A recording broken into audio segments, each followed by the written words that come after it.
সুপ্রিয় দর্শক, ইউনূসের সাথে ব্রিটিশ প্রধানমন্ত্রী স্টারমার দেখা তো করেই নাই, বরং তার বিরুদ্ধে আন্তর্জাতিক আদালতে মামলা প্রসিড করছে, তেমনটাই জানাচ্ছে ডাউট স্ট্রিট।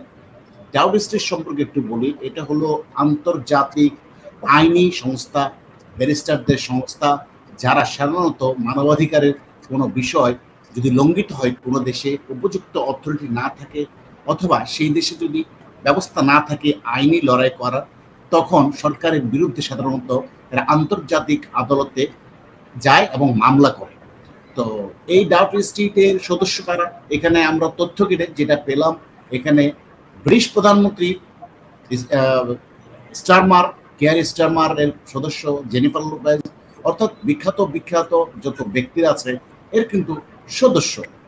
তো এখন ইউনূসের বিরুদ্ধে তারা এই রিপোর্টে তারা বলা হচ্ছে যে ইউনূসের বিরুদ্ধে তাদের সুনির্দিষ্ট অভিযোগ আছে।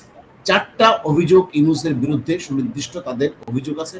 এই 4টা অভিযোগ ইউনূসের বিরুদ্ধে আন্তর্জাতিক আদালতে কেস ফাইল করতে যাচ্ছে। এই রিপোর্টের উদ্ধৃতি দিয়ে নিউ এজ বাংলাদেশ এটা প্রকাশ করেছে, doubt street chamber, ICC communication, entering government. তো এখানে 4টা অভিযোগের ভিত্তিতে ইউনূসের বিরুদ্ধে হত্যা, সন্ত্রাস, গুম, মানবাধিকার লঙ্ঘন, ধর্মীয় সংখ্যালঘুদের উপর এবং অন্যান্য জাতিগোষ্ঠীর উপরে অত্যাচার নিপীড়নের বিরুদ্ধে তারা বলছে তাদের হাতে সুনির্দিষ্ট প্রমাণ আছে। কেন প্রমাণ আছে এই কথাটা বলছি, আরো একটা নিউজ আপনাদেরকে দেখায়। এটার সাথে যোগসূত্রটা কোথায়? এটার সাথে যোগসূত্রটা আসলে ব্রিটিশ প্রধানমন্ত্রীকে ইউরোপীয় ইউনিয়ন থেকে 4টি মানবাধিকার সংস্থা সুনির্দিষ্ট অর্থাৎ ডকুমেন্টারি এভিডেন্স সহ প্রতিবেদন প্রেরণ করে, যাতে ইউনূসের সাথে সাক্ষাৎ না করে এবং ইউনূসের বিরুদ্ধে আইনগত ব্যবস্থা নেওয়ার জন্য তারা অনুরোধ করে। আমরা সেটা একটু দেখি, তাহলে বুঝতে পারবো যে ইউনূসের বিরুদ্ধে আসলে অভিযোগটা কোন জায়গায়। এই যে ব্রিটিশ প্রধানমন্ত্রী, এখানে আমি রিপোর্ট একটু দেখাই। এই যে রিপোর্টটা আতার হালদার, আপনি আমার সাথে আছেন, দেখতে পাচ্ছেন?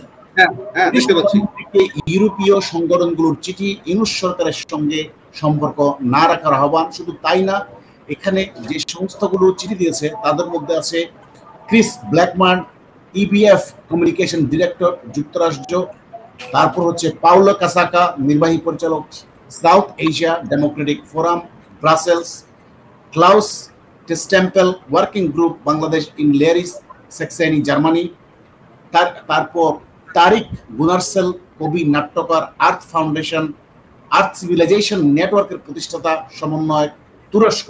এই 4টা মানবাধিকার সংগঠন তাদের বিবৃতিতে বলা হচ্ছে মানবাধিকার 4টি সংস্থা ব্রিটিশ প্রধানমন্ত্রীকে ইউনূসের সাথে সাক্ষাৎ না করা এবং পাশাপাশি ইউনূসের বিরুদ্ধে আন্তর্জাতিক কি ধরনের ব্যবস্থা নেওয়া যায় সেই বিষয় নিয়ে তারা চিঠি লেখে, যার ফলশ্রুতিতে এই যে তাদের কথা তিনি রেখেছেন, কেয়ার স্টারমার কথা রেখেছেন এবং পরবর্তীতে আমরা আজকে দেখতে পাচ্ছি ইউনূসের বিরুদ্ধে আন্তর্জাতিক আদালতে যা মামলা করার জন্য তারা প্রস্তুতি সম্পন্ন করে ফেলেছে।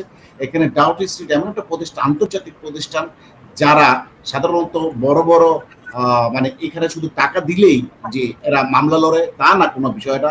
এরা যখন দেখে যে সমস্ত দেশে, আফ্রিকার দেশ, বাংলাদেশের মতো যে সমস্ত দেশ মানবাধিকার লঙ্ঘিত হয়, সরকার নিজেই এগুলোর সাথে জড়িত থাকে, তখন তারা আন্তর্জাতিক আদালতে মামলা প্রসিড করে এবং বেশ কয়েকটা দেশের সাথে তারা মামলা করে জিতেছে, আন্তর্জাতিক আদালত থেকে মামলার রায় এনেছে। এখন ইউনূসের বিরুদ্ধে যাচ্ছে। সেরকম সাংবাদিক আতার হালদার, আপনি কি মনে করছেন এই রিপোর্টটা আসলে কতটুকু ইউনূসের বিরুদ্ধে ব্যবস্থা নিতে পারে বলে আপনি মনে করেন? ধন্যবাদ আপনাকে। এই রিপোর্টটা ইউনূসের বিরুদ্ধে যথাযথ ব্যবস্থা নিতে পারে এবং এই ডাউট স্ট্রিট এরকম একটা সংস্থা যখন এইটার ব্যাপারে কনসার্ন করেছে, তখন এটার রেজাল্ট কিন্তু ইউনূসের জন্য খুব ভয়ঙ্কর হবে। এবং এই ব্যাপারটা কিন্তু ইউনূস হয়তো ওখানে যাওয়ার আগে জানতো না, বা জানলেও হয়তো এত গভীরভাবে অনুধাবন করে নাই, বাট সেখানে যাওয়ার পরে কিন্তু সে অনুধাবন করেছে এবং সে পুরো ইনফরমেশনটা পেয়েছে যে এই মামলাতে সে আসলে ফেসে যাবে। এটা মোটামুটি আপনি একদম ক্লিয়ার কাট, কারণ তারা 4টা অভিযোগ যেটা নিয়ে আসছে সেটা হচ্ছে, আমি আপনাকে যদি আবার একটু এটা বাংলা করেই বলি, যে 2024 সালে 8ই আগস্ট ডক্টর ইউনূস বাংলাদেশের শাসন ক্ষমতা গ্রহণ করার পর থেকে সাংবাদিক, পুলিশ সদস্য, সংখ্যালঘু এবং সাবেক সরকারি দল আওয়ামী লীগের সঙ্গে সংশ্লিষ্ট ব্যক্তিদের উপর বারবার বিনা উস্কানিতে সহিংস হামলা চালানো হয়েছে। অভিযোগ রয়েছে হত্যা, মিথ্যা ফৌজদারি মামলা, সাংবাদিক সহ অনেককে বেআইনিভাবে গ্রেপ্তার ও কারাবন্দী করা, জনতার অগণতান্ত্রিক সহিংসতা প্রশমনে ব্যর্থতা, ধর্মীয় বিদ্বেষ ছড়ানো এর মাধ্যমে হিন্দু সম্প্রদায়ের উপর হামলা, মন্দির ধ্বংসের মতো ঘটনা সংঘটিত হয়েছে। তার মানে এই 4টা অভিযোগ স্পষ্টভাবে এবং সুনির্দিষ্টভাবে আপনি জানেন আজাদ ভাই যে আমাদের কাছে শুধু ওনাদের কাছে কেন, আমরা যারা অনলাইন ফোরামে কাজ করছি এবং যারা ধরেন বাংলাদেশে বসবাস করছে, মোটামুটি সবার কাছে কম বেশি কিন্তু এগুলোর এভিডেন্স রয়েছে এবং এই ডিজিটাল যুগে সমস্ত ধরনের এভিডেন্স কিন্তু সবার কাছে মোটামুটি আছে এবং সেগুলো দিয়ে খুব সুন্দরভাবে এবং স্পষ্টভাবে প্রমাণ করা সম্ভব হবে যে ইউনূস এখানে মানবতাবিরোধী অপরাধ করেছে এবং একটা দলের উপরে, একটা দলের জনগণের উপরে স্টিম রোলার চালাচ্ছে এবং তাদেরকে হত্যা, খুন, নির্যাতন এমনও কোনো অপরাধ নাই যে সে করেনি। সুতরাং এটাতে ইউনূস ভালোভাবেই ফেসে যাবে। হ্যাঁ, ধন্যবাদ। আরেকটা বিষয় আপনাদেরকে একটু বলে রাখি, এর আগে সিলেটের মেয়র কিন্তু ইন্টারন্যাশনাল ক্রিমিনাল কোর্টে কিন্তু মামলা করেছিল। তো উনি ব্যক্তি পর্যায়ে মামলাটা করেছিল, তার চেয়ে এই ডাউটি স্ট্রিটের মামলার গুরুত্ব লক্ষ কোটি গুণ বেশি। কারণ এটা আন্তর্জাতিক একটা প্রতিষ্ঠান, তারা ইউজ টু আন্তর্জাতিক আদালতে মামলা করে এবং তাদের অনেকগুলো মামলা এখনো আন্তর্জাতিক আদালতে চলছে। সুতরাং তাদের এই মামলার প্রসিডিউরাল সিস্টেম আরেক রকম, আর ব্যক্তিগতভাবে করলে সেটার গুরুত্ব আরেক রকম। সুতরাং এই আন্তর্জাতিক মানবাধিকার সংস্থায় কিন্তু আন্তর্জাতিক এই আইনি সংস্থায় কিন্তু বিখ্যাত ব্যক্তিরা, যেমন বললাম ব্রিটিশ প্রধানমন্ত্রীও এর সদস্য। তো এরকম অনেক গুরুত্বপূর্ণ ব্যক্তি আপনারা দেখছেন ছবিতে, গুরুত্বপূর্ণ ব্যক্তিরা এখানে জড়িত। সুতরাং আন্তর্জাতিক আদালতে এদের মামলাটা গুরুত্ব সহকারে বিবেচনা করবে এবং এরা কিন্তু সবচেয়ে বড় কথা হচ্ছে আজাদ ভাই, এই প্রতিষ্ঠানটা কিন্তু আসলে একটা সরকার প্রধান বা সরকারের বিরুদ্ধে সুনির্দিষ্ট এবং দালিলিক প্রমাণ না পাওয়া পর্যন্ত কিন্তু তারা এটা নিয়ে প্রসিড করে। সেটা বলছিলাম আমি, যে এই প্রতিষ্ঠানগুলো সাধারণত টাকা দিয়ে ভাড়া করা যায় না। তাদের হাতে প্রমাণ করার মতো উপযুক্ত প্রমাণ যখন, ডকুমেন্টারি এভিডেন্স যখন তাদের হাতে আসে, তখনই তারা মামলায় যায় এবং তারা বলছে তাদের ওয়েবসাইটে তাদের হাতে সেই ডকুমেন্টারি এভিডেন্সগুলো তাদের কাছে আছে, উপযুক্ত সাক্ষ্য প্রমাণ সবকিছুই আছে ইউনূসের বিরুদ্ধে।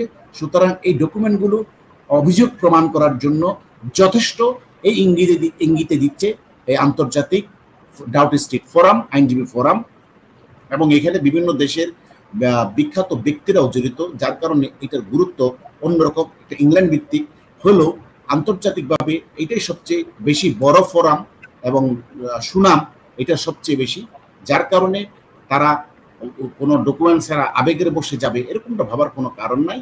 এরা শুধুমাত্র যে মামলা প্রমাণিত হবে, ডকুমেন্ট হাতে পাবে সেটাই। আর আপনি যেমনটা বলছিলেন, আসলে ইউনূসের বিরুদ্ধে অভিযোগ এখনো আছে।